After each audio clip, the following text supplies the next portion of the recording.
Welcome to the Spare Parts Racing Podcast, your podcast for all things motorsports. With your hosts, Sean Chavarella, Stephen Clary, and Taylor Moore. Hear that music? Hello and welcome to another week's episode of Spare Parts Racing. I'm your host, Sean. I'm Stephen. And this week it is just the two of us. Taylor is not here. She is She's better things to do. She's on assignment. Jeez, Stephen. Oh. Not like it's for us or no, anything. I'm not wrong. She has better things to do. I mean, yeah, I guess that going to Daytona is better things. Yeah. Slacker. I would the way. So I just drove home in the fucking snow. I would trade Florida 20-degree weather for this any day. I'll even take like mid-teens Florida weather. Yeah. Over this. But yes, so it's just the two of us today. How you doing, buddy? How's it going? I can't complain. I would ask how you are, but I know you're in a good mood because you're wearing your fucking Lion sweater. So we're not gonna get into that. I mean, it's a great weekend for me, and therefore the world. So I already made that joke on the other podcast. Damn it. Comment section. Fair enough. Okay. Anyway, double Tampa takedown for Detroit this year. It was great. It was fantastic. So, go me, and yeah. So I'm gonna be an arrogant prick. I'm gonna be an arrogant prick this episode. As opposed to. Fair enough. Anyway, so we have, I guess, this week in terms of like motorsport things, Daytona, as we mentioned, where Taylor was going. What else is in the news, Stephen? We were talking about some things over there. Yes, there's a whole bunch of stuff we gotta catch up on from like last week that we didn't really get to, I don't think. So, you want to start with the little shit and just get it out of the way quickly? Yeah, let's just talk and see where it goes. Because one thing I'm really surprised that we didn't really get into last week with how interested most of the two of us would be is iRacing partnering with IndyCar. I don't think we really talked about that last week. No, not really. Right? Like, because we've been sitting here, like all last year, we were like, where the fuck is the video game? Where the fuck's the video game? Where the fuck's the video game? Someone go back to iRacing. And they finally did the smart thing and went back to iRacing. Yes. But here is where again, they went back to iRacing. Good for them. It's all good. And I will also commend them that it doesn't seem to be like an exclusive thing. Mm-hmm. It's not an exclusive rights belong to iRacing. It is just rights to iRacing. Hopefully IndyCar learned its lesson with that in terms of giving away its exclusivity rights. Mm-hmm. But yes, it's back on iRacing. But now what? Because there's not a whole lot coming down the pipe. You're back to having your things named IndyCar, okay? You have like a now more dedicated IndyCar series on iRacing, okay? You still need the guys to drive it on iRacing. Not a lot of people do. Mm-hmm. So I don't know. It's to me, it's like a 2-step forward, kind of 1 step back, because you're still not getting that dedicated game. iRacing's working on the NASCAR one or the World of Outlaws one. Mm-hmm. It wouldn't be hard to throw an IndyCar one in there, but I don't know. It's a step in the right direction, and I think with how much we bitched about the way it was going last year, it's a win.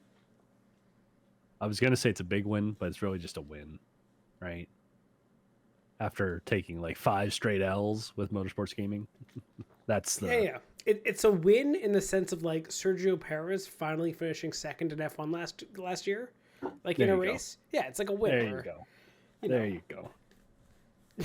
What? That's not a bad comparison to make. No, that's what I'm saying. There you go. Yeah. It's the right thing.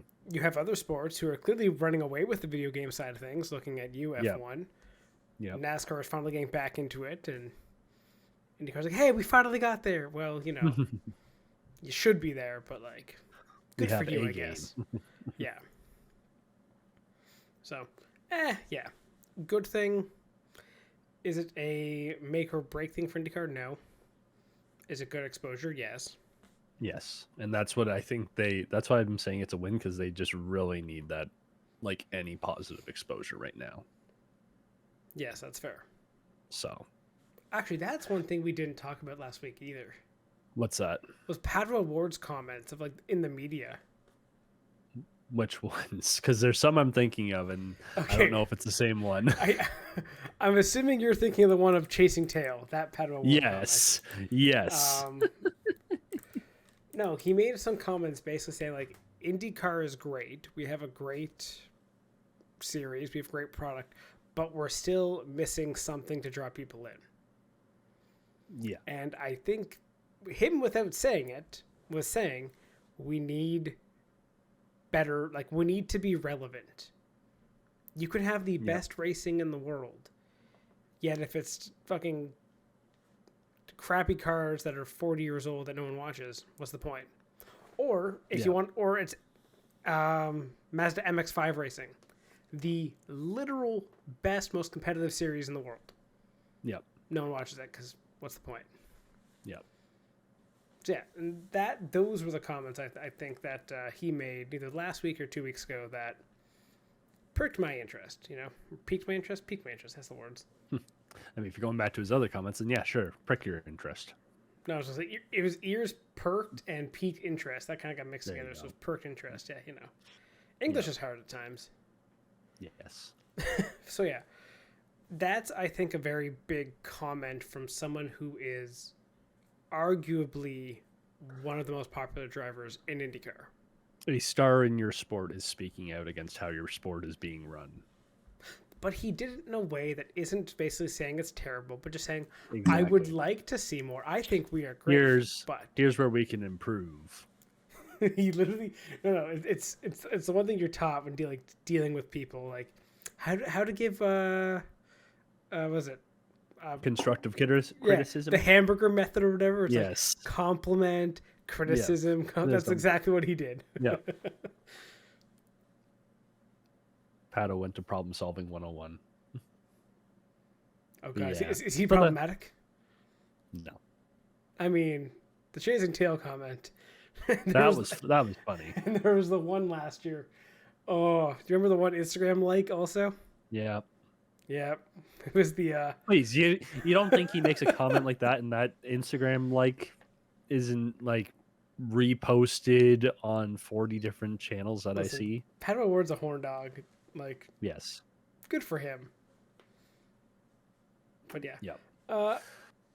Anyway, so those IndyCar, again, doing good things, but doing things they should have been doing all along. And again, let's see where it goes, because I don't have a lot of faith in them doing the next thing right again. Yeah. Well, after Daytona, we'll have another few weeks to, go over other stuff, and we can maybe rehash the old, is IndyCar going to be successful this year? Is Roger Penske, what is he now, 3 or 4 years into his tenure as the head of IndyCar? Is he like still fit to run it? That sort of thing. Hear me out. But just put a 20-year-old in there. 20-year-old, yeah. Like, be like that scene from Maybe. Men in Black. Old and busted. New hotness. Pick one. Yeah. You don't go old and busted. That can be a conversation For another day. for I was gonna say the filler time between Daytona and I guess testing, or 500. There's There'll be a lot some of stuff time in coming between. up. It's going to be really fun in the next few weeks, because you're going to have Daytona this weekend. Then we're going to jump into basically car launches for F1, Daytona 500 coming up. Yep. IndyCar got squeezed in there, I think, beginning of March. There's a lot that's going to happen. All of a sudden, you go from, oh man, where's racing been, to it's here. Yep. A shot in the arm, or just straight IV, Yeah. and crank it up to full. Go ahead. I was gonna say, speaking of car launches, McLaren basically launched their car. Yeah, that was the livery and the. Do you like car. it? Yeah, it's fine. I'd say it's a livery launch. They'll probably do like an actual Car, proper launch. everything. Yeah. Yeah. Because I mean, really, it's just orange and black, and they removed the blue, right? Which I think looks a little better. Especially, like, it was good when you still had the Gulf sponsorship, but now that you're completely out of it with Gulf, then you don't really need it. Stick to the orange black. Go with two tones, like when you had red and white. It was 2018 where they brought back the orange with the blue, with the classic McLaren look, right? The papaya with the little blue end plates and stuff. So that was kind of nice to see. And then they kind of put a little more blue in there. But also looking back at that 2018 McLaren is rough. Mm-hmm. There was barely a sponsor on there. Yep. Oof. And then so then they've kind of moved to this orange and black thing. Personally, my favorite livery of the last few years of McLaren was the chrome black and orange one. Mm-hmm. I would have loved to see that be their one they reveal. Yeah, this one is kind of more, I don't know, kind of boring, kind of playing it safe. Like, we'll see what happens when the actual car drops. To me, this one gives big Renault energies of, like, I want to say also like 2018, where it was, if you black look at yellow. Yes, but if you look at it at the front, it's yellow. If you look at it from the side, it was all black. Yeah. And to me, that's kind of what this is. It's like, okay, you put as much black on the side as you can. And the sad part of it is also where I'm looking at it, that's just like, okay, this is just for weight saving. Yeah. You're going to run this not painted. It's just going to have pure carbon. Lame. So, 50-50. That's fair. It looks cool. I like it. But my head is like, okay, cool. My heart is like, but really? I feel like it's not going to be the winner when all said and done for the liveries. Well, and again, we'll see what the actual car looks like when it gets released. Maybe they'll do something different. I don't know. That's fair. I also feel like this is going to be the livery across all of their motorsports. Yeah, well, and that's the part I'm not going to like, because I did like the blue, how they customized it for the Indy cars to have a slightly different design. So good last year. Yeah. Like, I get with F1, it has to be pretty much the exact same. So I get that. You can't do as much creativity there. Yeah. But the IndyCar ones, they were so good. Yeah, I loved the look of them last year. Specifically, I liked Pato's last year. Mm-hmm. But again, they had that little hint of blue. Really good. But yeah, we'll see. Looks like that little blue trim is gone. If maybe you replace it with a chrome trim for Google Chrome as a sponsor, that could be kind of fun. Yeah. And maybe that'll be like a one-off at some point. Maybe. I don't know. We will see. Again, still, when's their launch date? I mean, have they actually announced the launch date? February 14th. Okay. It's like, what, 3 weeks? Yep. We'll take it. Yep. Everything's like in that week. Yeah. There's like one or two that aren't, but. And Haas doesn't get to go first, suckers. Mm-hmm. The only time they ever come first, and can't even get that this year. So, but yeah. What else? Anything else? Little thing news before we talk about the weekend just happened. Mercedes giving Toto and James Allison extensions, which I thought was an interesting call. But it shows that they have faith that Toto can and Allison can fix it. Yeah, So it's your leadership, right? They've yeah, done well. yeah. You're keeping your top guys. Yeah, that just makes sense to me. Yeah, and with how last season ended, where they were sort of on the right trail, right? Yeah. It makes sense. Like they figured it out. They just went the completely wrong direction off the hop. In F1, you have to be able to make mistakes too, I feel, as the design side, like the engineering side. You can't just be like, well, you made a bad car this year, you're fired. Like, Well, yeah, like look at how quickly McLaren turned it around last year. They would look like the yes. worst car for the first. Like everyone thought they were going to be like a bottom 3 team, Yes, 100%. or what's it called? Aston Martin starting off super hot and then just sort of fading away. But again, they made mistakes in the other direction. Yep. So, like right now, if we were to do a way too early prediction for F1, I would have McLaren to second. But that's just me right now. Well, it's based off of how last year ended, right? Exactly. Like they were the second best car by a long shot. And you have to assume the knowledge gained translates in the future. Mm-hmm. Versus some teams that don't try. That's why, like, I hate the penny pinching teams because you don't bring upgrades, you don't get better. And then you're like, well, why are we shit? Mm-hmm. Because you don't afford your team the chance to actually make a mistake. It's everything goes forward. Yeah. Or not at all. Now, to be fair, Haas did do the thing a couple years ago, remember, where they had to revert back to the ruled car? Yes. So, I mean, like, yes, it's not necessarily every team at the bottom is a penny pinching team, doesn't do that.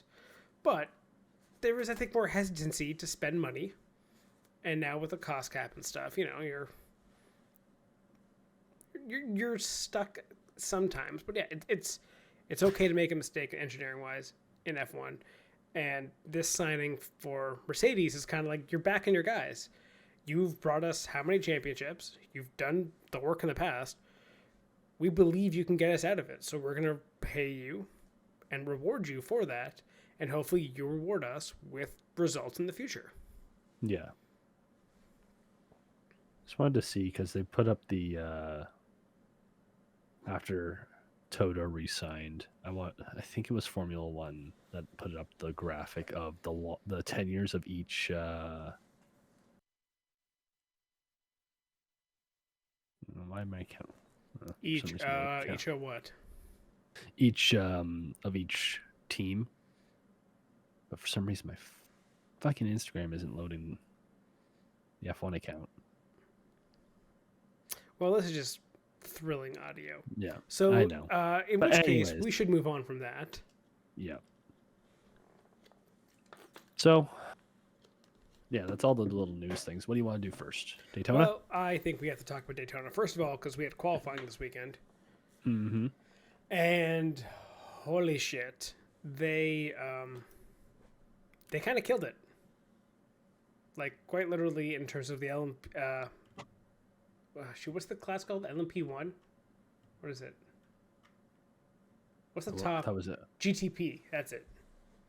GTP. I knew there was a P in there. I was thinking LMDH and the P. So, anyway.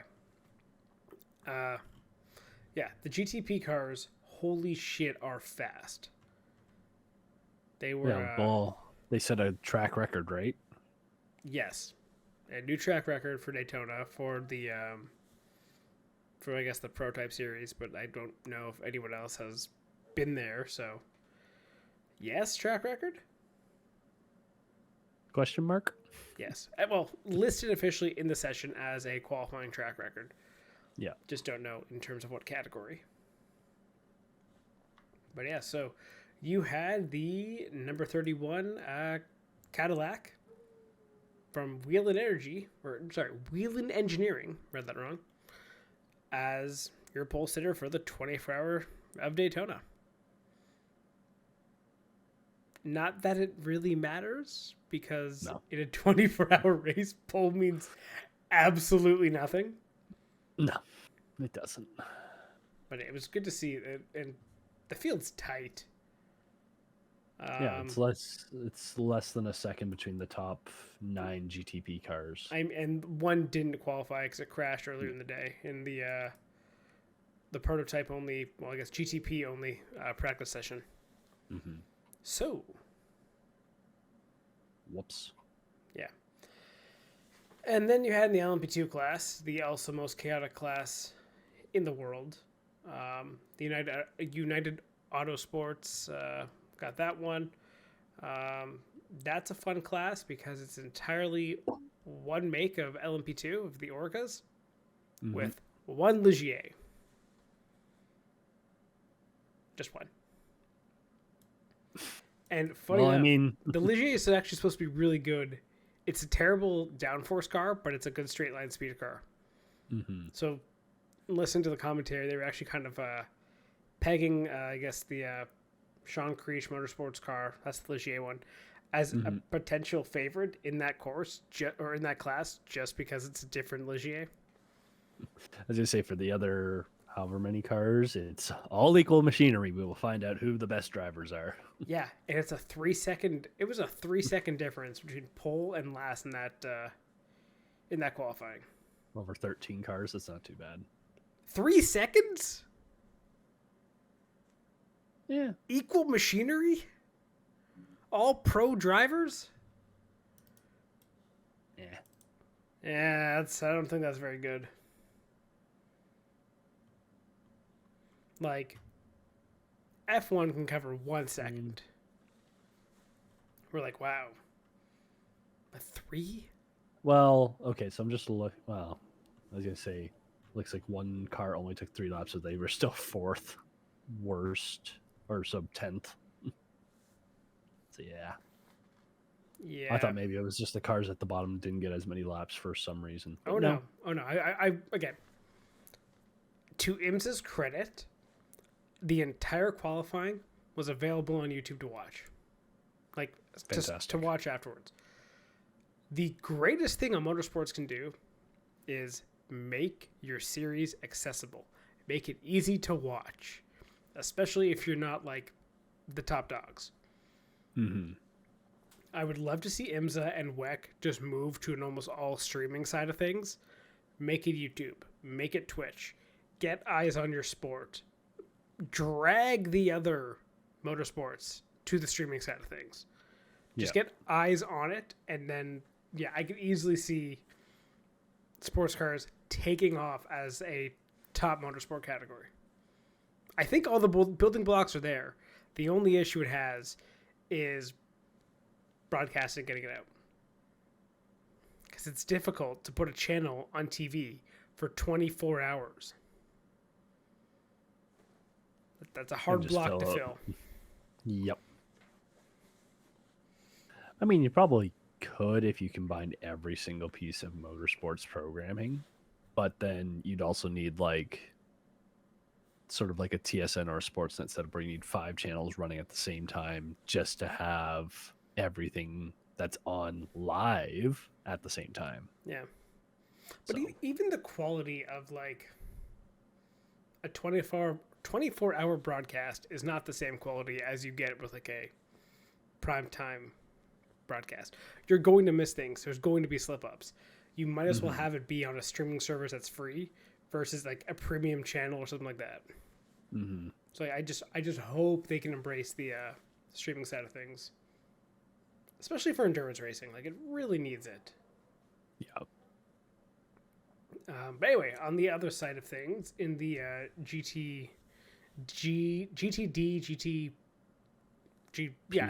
GTD Pro and GTD classes, which is basically the same car. They're all basically GT3s. And it either depends on the driver. So the pros are entirely pro drivers, and the GTDs are either pro or I can't remember the licensing it is, but like maybe they have one guy, it's like a bronze or something. I don't recall exactly. These guys are going to be fun to watch. I always feel like the GTDs produce some of the best racing in the 24 hours of Daytona. And on pole in that class is the AO Racing Porsche, which is one of the best looking cars. It's the monster one, Steven. That has like the teeth in the front. Yeah, the Reptar one. Yes. So that's on pole. Then you have. So you want to talk about? Go ahead. Say, you want to talk about? I'm just looking through. You want to talk about a spread? There's the top 14 GTD and the top 6 GTD Pro are all within a second. Yes, that's what I mean. This field is 20 so cars. close. Yeah, which should be fair. Biggest class, you're gonna get a little bit closer probably, but like you made the point with Oreca. Yes. Did you These say are all different Oreca? cars. Oreca. Listen. Brain fart. Yeah. Okay. It's okay. I can't speak either. What is English? Say you had the AO Racing one, then you had the Vassar Sullivan 14 as second in GTD Pro, and I like how they do it, where it's 2 different classes, but because it's all the same cars, they all go off together. Mm-hmm. So you may be lined up with someone who's not in your actual class.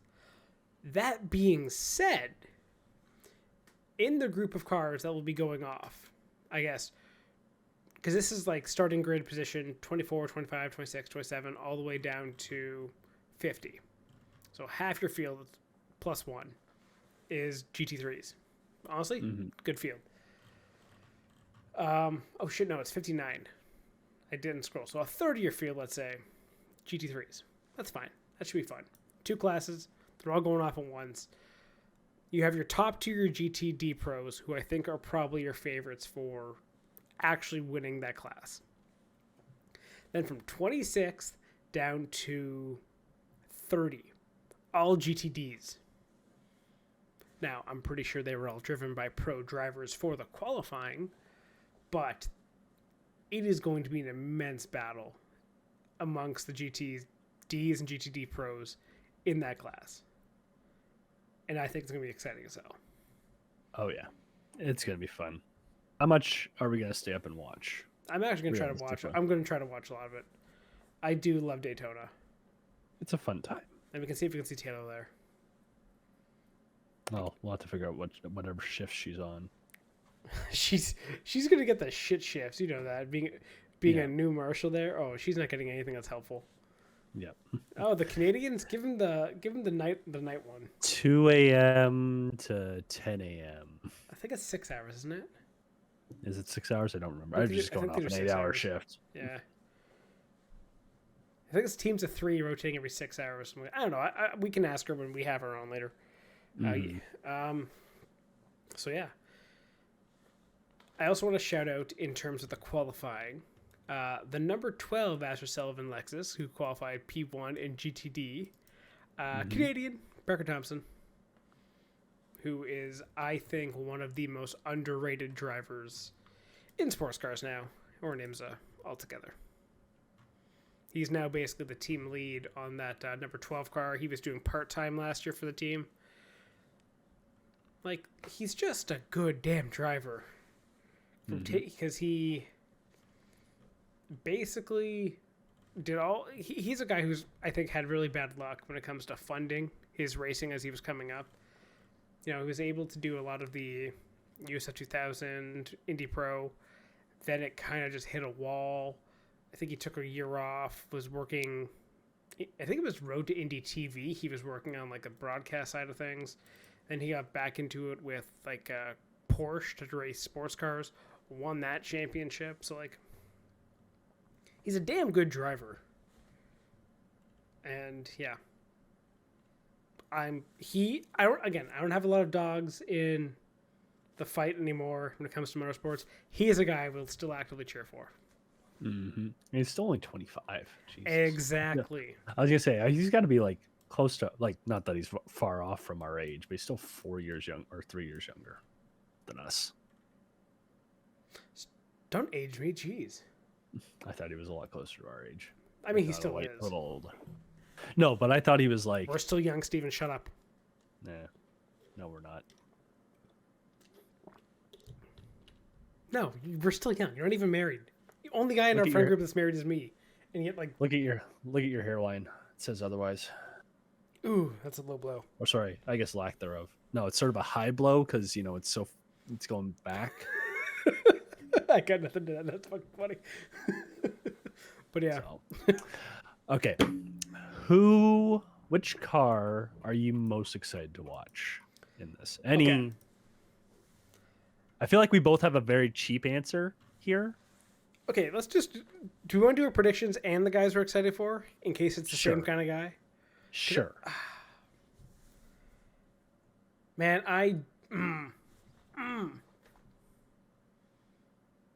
the 01 car is fucking talent.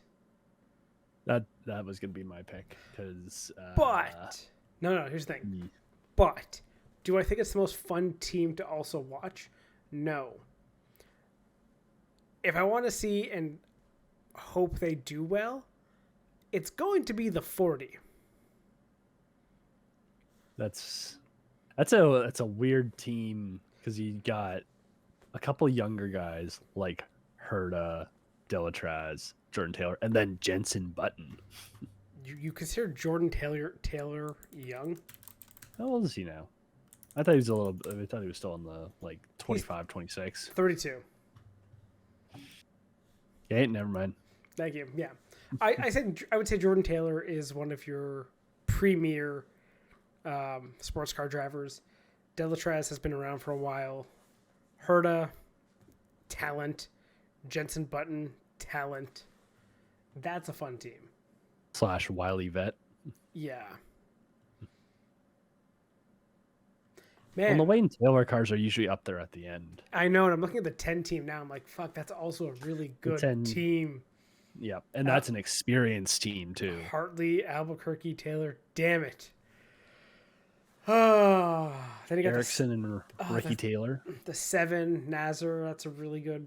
He's a really good sports car driver now with Newgarden. We'll see if he does, but he does have experience here. Man, there is a whole lot of teams here in the top class.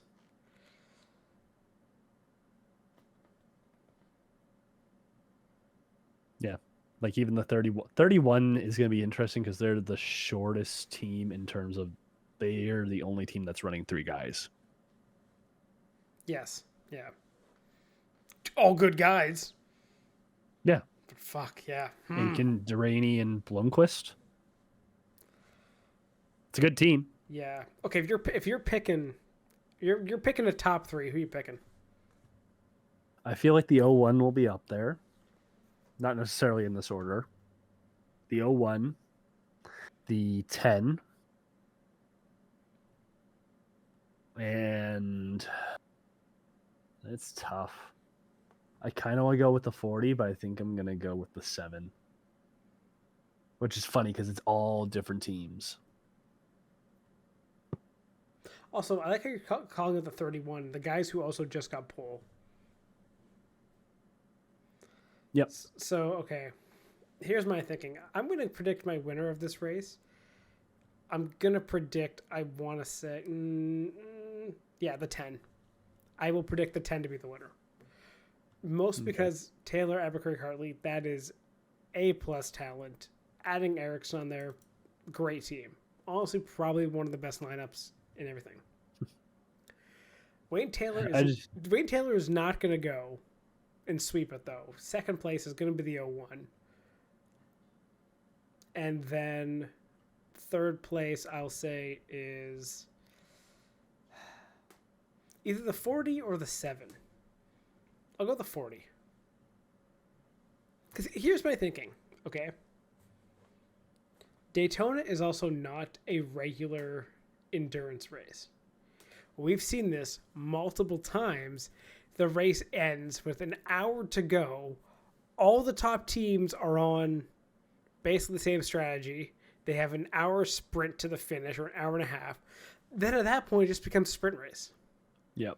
So what you want to do is you want to keep pace with the class for the 22 and a half hours, basically. And then you put your sprint race guy in at the end. I'm looking at a bunch of these guys. Erickson's a good sprint race guy. Albuquerque is actually a really good sprint race guy late in races. If you're talking like Wayne Taylor, you could throw in Button or Herta or Delatraz. Like, there's a bunch of guys you could throw in there for Cadillac, Pilot, Dixon, Bourdais. They all have that experience if they're in there at the end. So, yeah, I'm going to go with the 10 wins and the 01 and then the 40. So condolences to all those teams for now having mechanical errors at some point in the middle of the night. Also, my dark horse is the BMW 25. BMW. Yeah, well, you know what? You've also just cursed them. So, I mean, BMW's like never Good job. finished, so. yeah. Okay, yeah, but so if that's the case, we all know none of the Porsche customer teams are going to win. It's got to be a Penske team. So, the 6 or 7? Yeah. 7. We're literally playing the equivalent of roulette, and we're just putting all our chips across the table, except like nothing on 1 and 36. So Roll 0. so that's that class.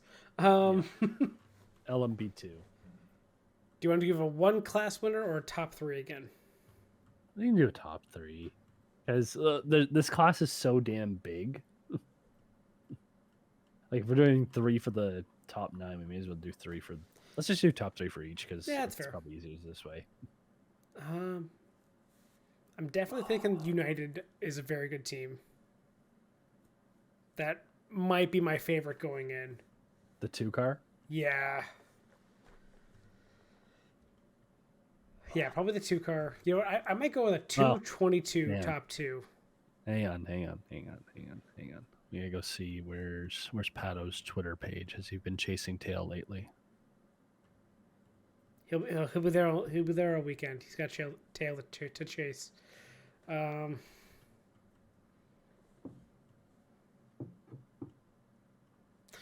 Here's gonna be a fun prediction. Okay.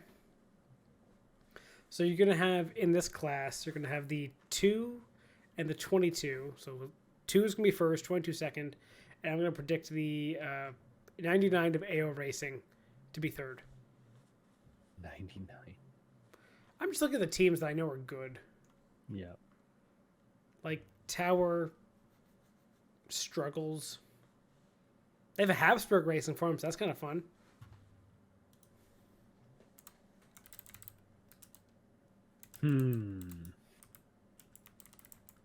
Don't have strong opinions, and someone in LMP2 always fucks up. So I'll say that. Go ahead. No, I was going to say, my final prediction is going to be none of the LMP2 top 3 finish in the same lap. Probably not. That is my actual prediction for that class. Because, yeah, it is always a shit show. Yeah. Like, I think the 2 will be up there just because they're clearing away from the shit show. Yeah. Starting a row up.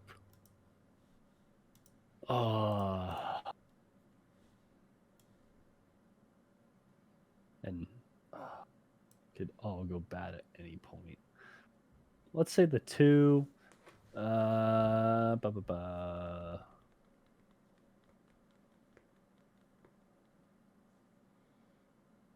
Yeah, I like the 99 too. Fuck.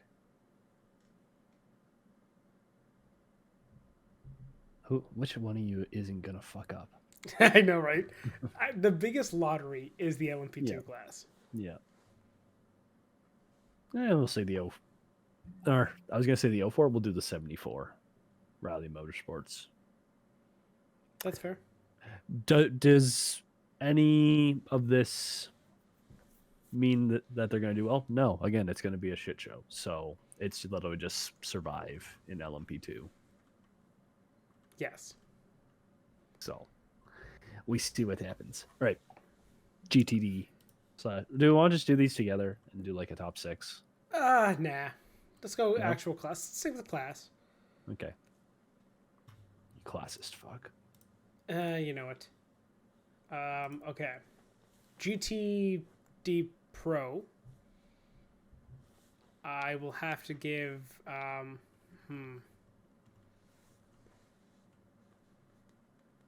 know who's going to win LMP2 now. Just because we dissed his ass. The 81. You see who the number 2 driver Simpson's is there? Kiffin, Kiffin Simpson. That is not a terrible take. Fuck. That's funny. Okay. GTD. Okay. Pro. I I like the 14 lineup. Kirkwood and Conway are both good, and so is Hawksworth.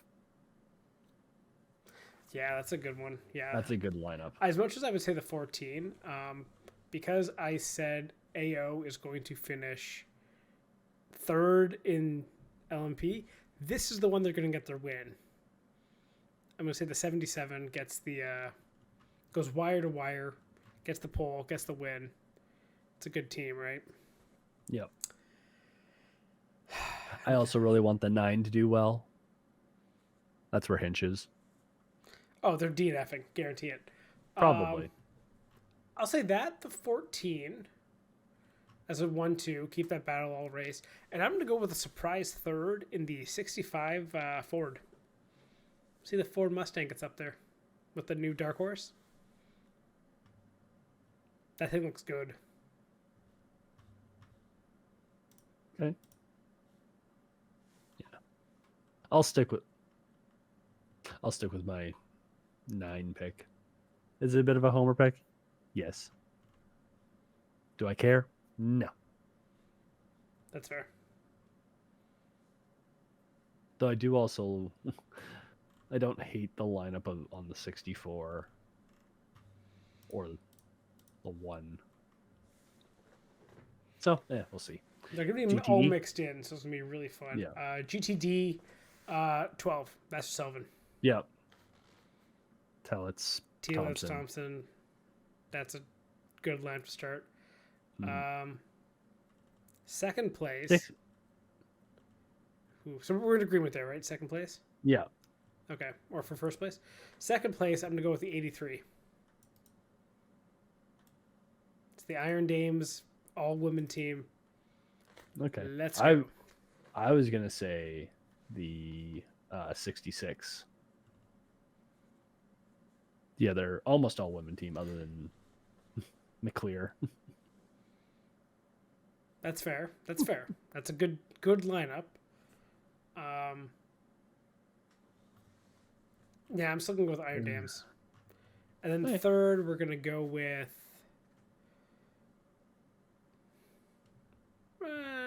this is a good question. There's so many choices. I'm going to go with the 43. Go with the Andretti. I was just looking at the 43 because of Gabby Chavez. It's not a bad lineup. Jared Andretti's pretty experienced. Gabby Chavez, Scott Hargrove. Those are all guys who've been around. Mm-hmm. So, yeah, I'm going to go with that team as your third in the GTD class. I'm just looking down at the bottom of the lineup. I don't think anyone's coming from the back of this field. Also, I'm disappointed. I can't find any betting on this. Give it a day.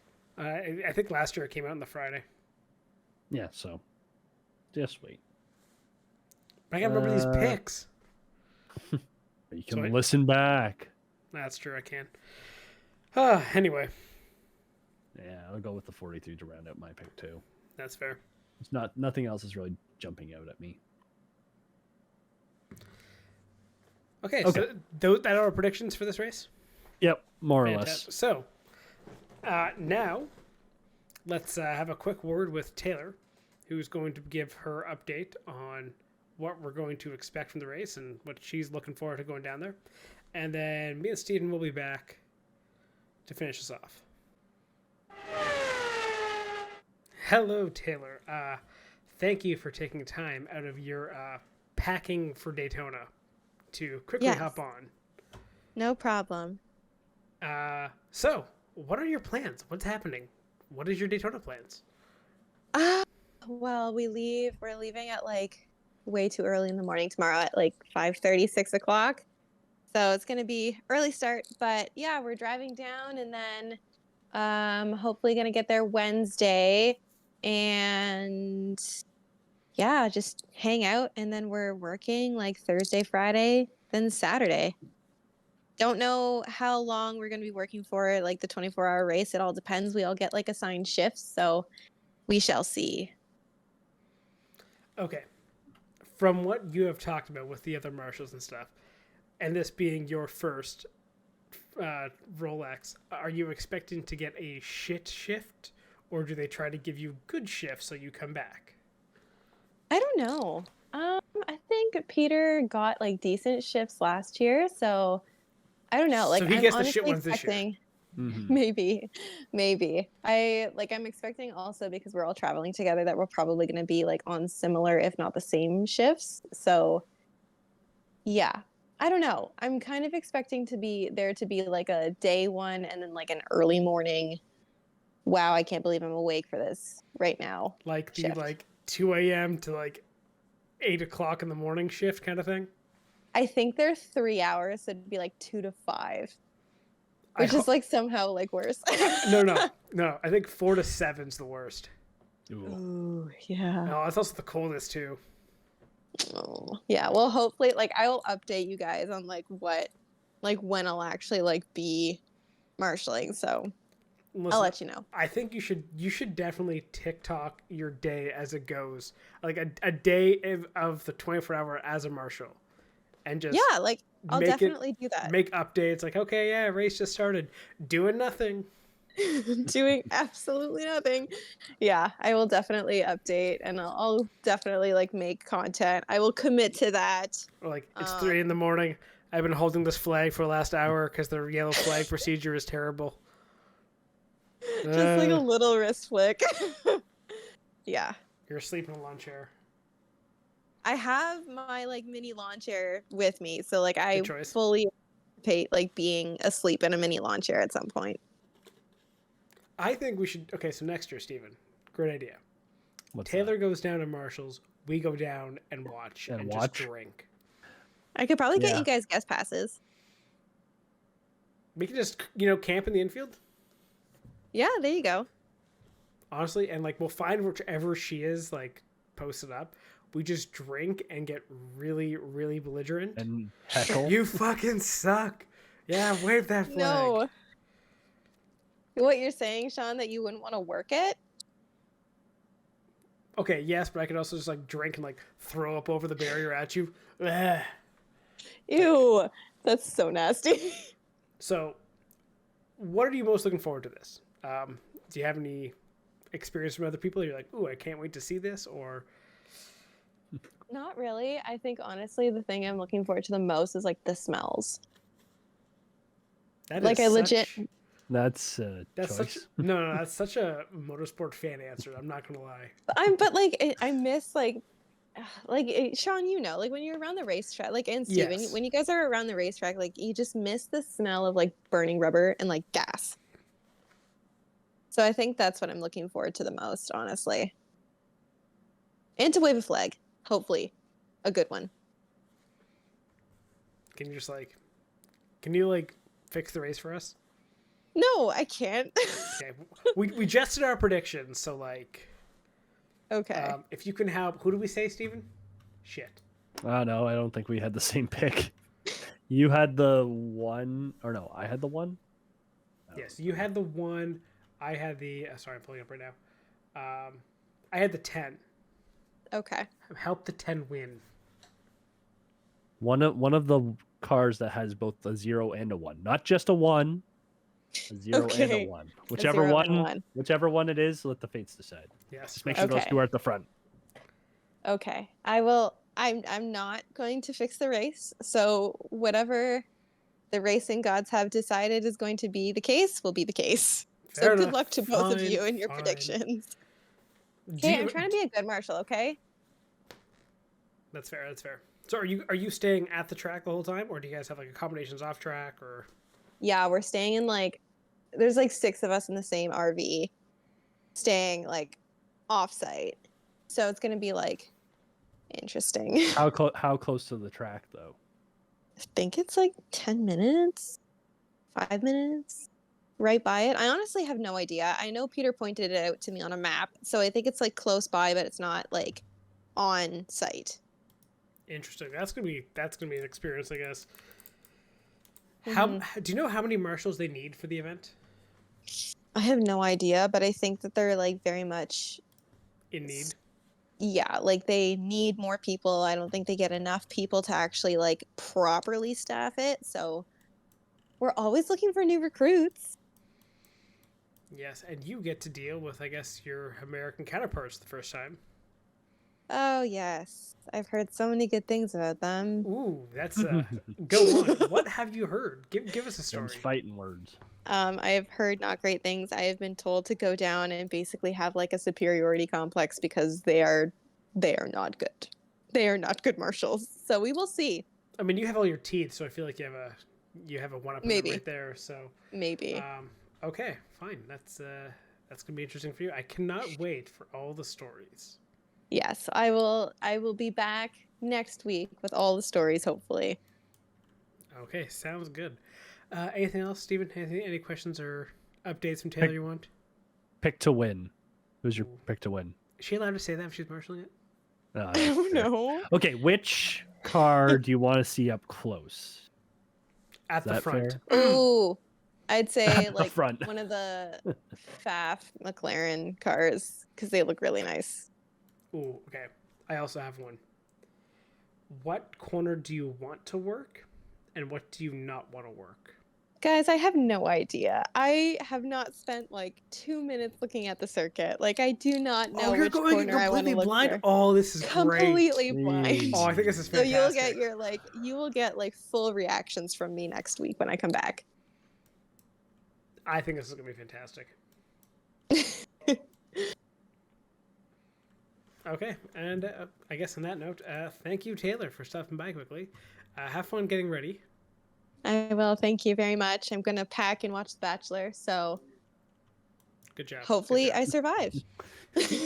And keep everyone updated on how it goes. Absolutely will. All right, guys. See ya. And Steven, we are back to close out the show. So I thought,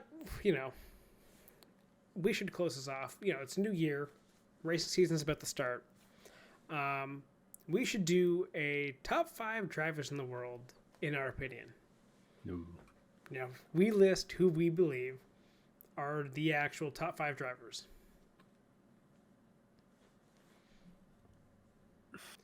What? This is going to be interesting. Is it? Well, there's so many ways you can do this, right? Okay. Like, I think we'll both have the same number 1. No shit, really. After that is where it gets interesting, I think. Agreed. The draft starts at 2. Basically. So we're going to start at 5 and work our way up? Oh.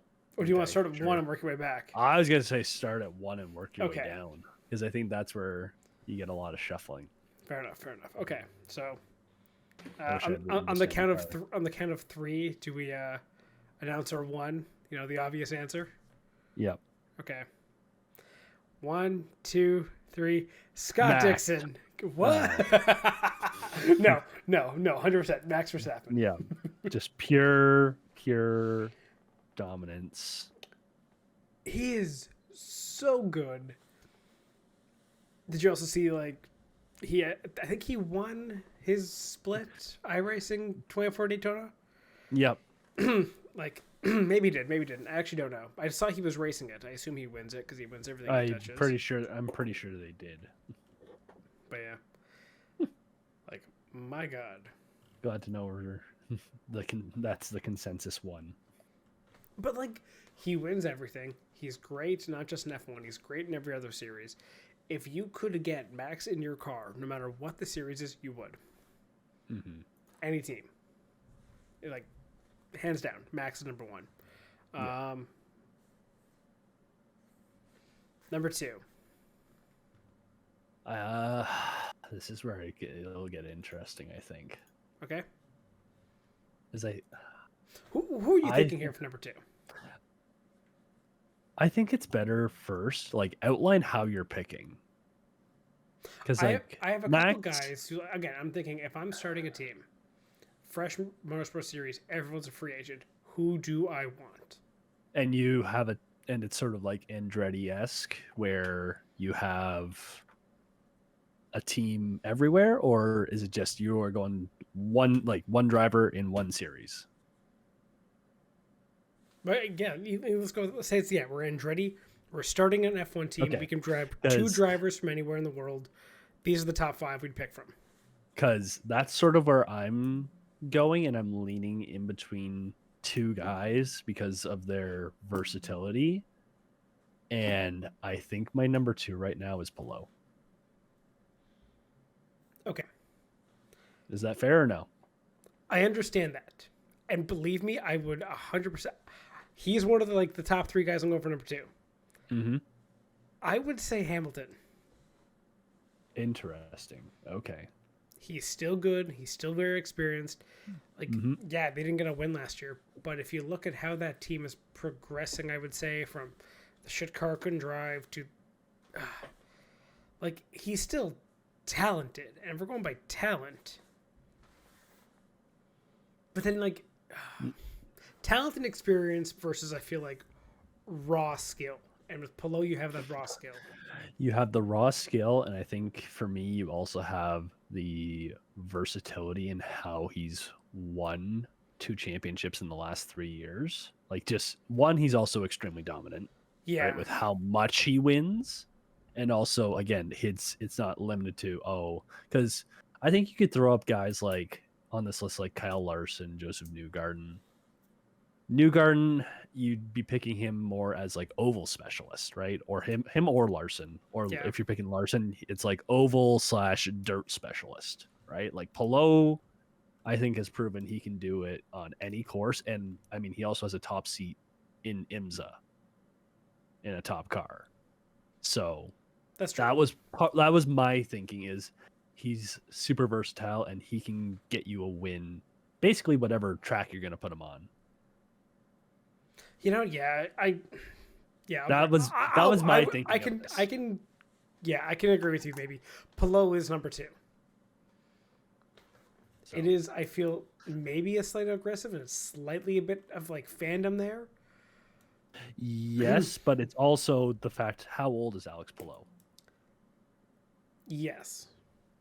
26, turning 27. So he's prime, or going into prime. We may not have seen the best of him yet. That's true. That's fair. So that's where my thinking is. Again, it's not if you were to plop him in F1, is he instantly getting second and challenging if he has a Red Bull? No, not necessarily. But I think he'd be extremely competitive. Yeah, that's and fair. He might just take a year or 2 to figure it out. Yeah, okay. Okay, I'll give you that one. Why? Who are you thinking for number 2? I'm curious. No, it was Hamilton. It was a Hamilton for number 2. Oh, yes. Right. Yeah. Right. Okay. Yeah, I'll go Pillow. Yeah.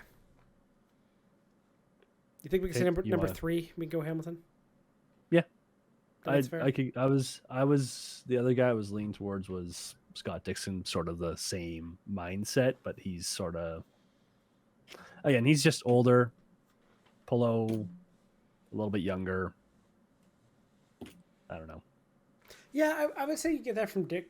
Okay, if we're going to judge experience and stuff and just pulling wins out of your ass, yeah, I'd give it to Hamilton over Dixon. Both of them had that capability, but one of them is an 8-time world champion in F1.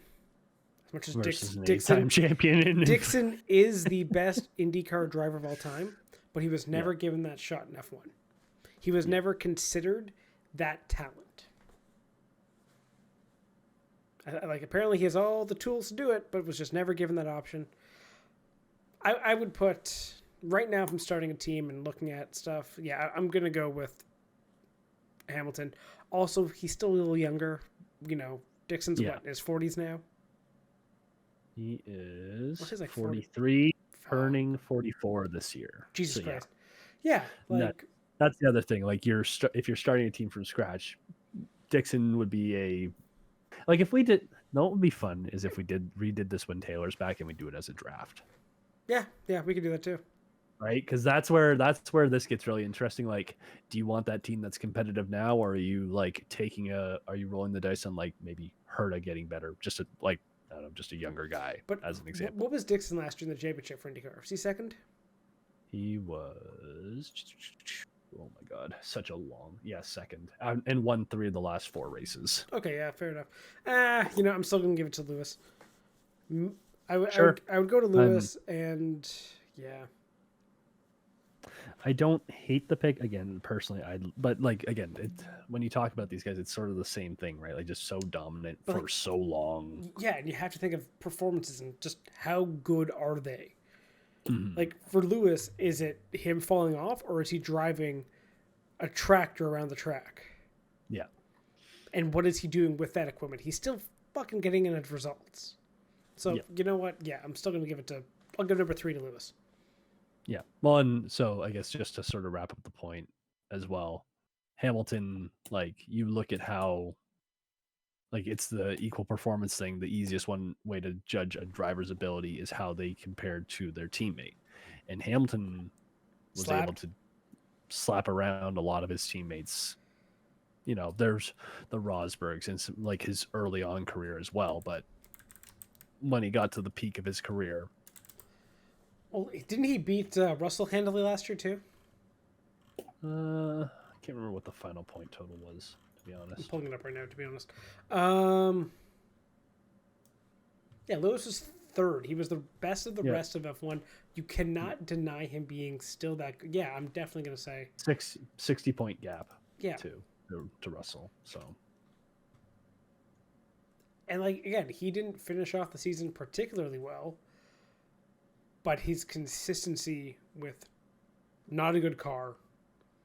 Yeah, I'm going to say he should be. He's number 3 in the world. Okay. If he's 3, do you throw Dixon 4, or are you thinking you got someone else in mind? It is, again, if we do this as a draft, I think it goes very differently. But I don't know if I have Dixon in my top 5. Okay, that's interesting. Yeah, I don't know if I'd have Dixon. in my top 5. How the turntables on Scott Dixon. I think he's a top 10 driver in the world, but I don't know if he's necessarily top 5. Okay. Okay, so who do you have it for then?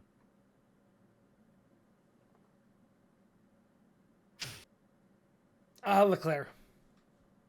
Ooh, that's an interesting one.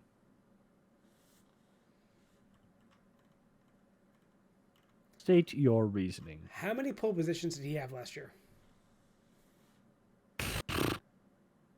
2. He had 6, 4. Sorry, 5. He had 5 pole positions last year. He has a very good qualifier. If we're going raw skill, obviously team and Ferrari doing Ferrari things affects him. But if we're looking at raw talent of a guy, Leclerc is still really fucking good. And yes, he was tied in the championship for 4th last year and lost in terms of tiebreak. So he only finished 5th in F1, but he is still such a good driver. Mm-hmm. Like I feel like we cannot deny that. No, but again, what's the one thing that's held him back? The team. No, in terms of his driving style. Yes, he doesn't have the killer instinct. He's too cautious. He'd be a fantastic endurance driver. But yeah, he's a little too nice in the corners at times. That's fair. That's valid. That's why I maybe say like Dixon slides up there for me. Like because I guess the way we're doing this, it's like if we're doing a team and you have one season with the driver, we're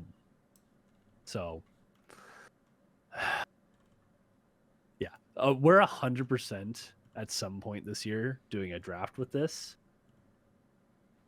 Yes, I think that's fair. I really want to, because again, my thinking changes so much depending on who I would have at this point. Fair enough. And it would be so much fun. But yeah, I'll leave Dixon as my 4. You can say Leclerc. That's fine.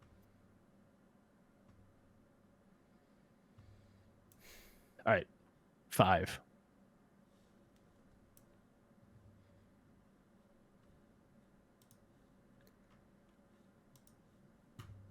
I got a weird take on this one, I'm not going to lie. Oh, also, are we limiting this to people with 2 wheels or 4? If you want to throw a 2-wheel guy in there, go ahead. But okay. I want to put that stipulation out there beforehand. I have a questionable number 5. Okay. Let's say Leclerc was questionable to begin with, but yeah, sure. Sebastian Buemi. Okay. He has been one of your top WEC drivers for almost close to a decade. He has 4 championships in that time. How many? 5 Le Mans wins? Oh, sorry, he has 5 championships. No, 4 championships in the last decade. 5 Le Mans wins, I think it is. He's a good driver. And yes, he never really got, I guess, his fair chance in F1 because he was quickly rushed out of the Toro Rosso program, as they used to do. But still a good driver. Been consistently a top guy. And, he leads that team. Fair. Yeah, that team being the Toyota Endurance team. Yeah, definitely off the board pick. I'm trying to think of guys who are talented, who are good, and again, I'm looking at this as also recent performances kind of thing, like who's hot, who's not, kind of power rankings kind of thing. Like, who are my top 5 drivers in the world going into 2024? And I would have to say I feel like Buemi is one of them. What do you think? Who would you go with? 5. I will fairly say I basically just tried to pick top drivers from different series in this, and I was sort of leaning towards Kyle Larson. Tell me about it. Man. This is my issue with you. I'm picking top drivers in series. You've picked 3 IndyCar guys. Said Verstappen, Palou, consensus 1-2, Hamilton 3. Yeah, but you didn't have Hamilton there. You had Dixon. No, because I agreed. Okay, we could do Hamilton, and then I put Dixon 4. You went to Leclerc, so I have 2 IndyCar guys. Okay. You wanted to put Dixon at 2nd. At 3rd. I probably would have put Hamilton 4th. We would just flip the order. I think you're having some heavy IndyCar bias here, and that's why I'm just like, okay. Maybe a little bit. Larson, I don't know how I feel about that one. Okay. As a top 5 in the world? Dominates NASCAR at times. Dirt. Why does anyone else show up? Fuck, that's a good point. The dirt. I forgot about the dirt. Right? Like, that's my thinking. I want it, like, I will reserve the fact, like, if he comes out and has a fantastic drive in the 500, yep, he's up there for me. Fair enough. Right? Listen, I can definitely understand putting him in the top 10. I'm not going to deny that. I don't know if you can have him top 5. I think the solution is we're going to have to expand this. Yes, and exactly. Like, again, my criteria changes if we were to say, all right, you got to draft, but then, okay, you know what? We're going to flush this whole thing out. But my point here is, I think we're both thinking about it very differently. Yes. In how we're judging this, and I think if we sit, so what we'll do, we'll go with this list for now. This is just our rough going into 2024. Yep. Yeah. We'll do a full power ranking of like the top 10. And then what we'll also do is a draft with set rules on how it's being judged. Okay. You set up the draft, I'll set the power rankings, and we'll go from there. Yeah, exactly. So we're good there. Sounds good. Okay, and on that note, this concludes our episode this week. Thank you very much for listening.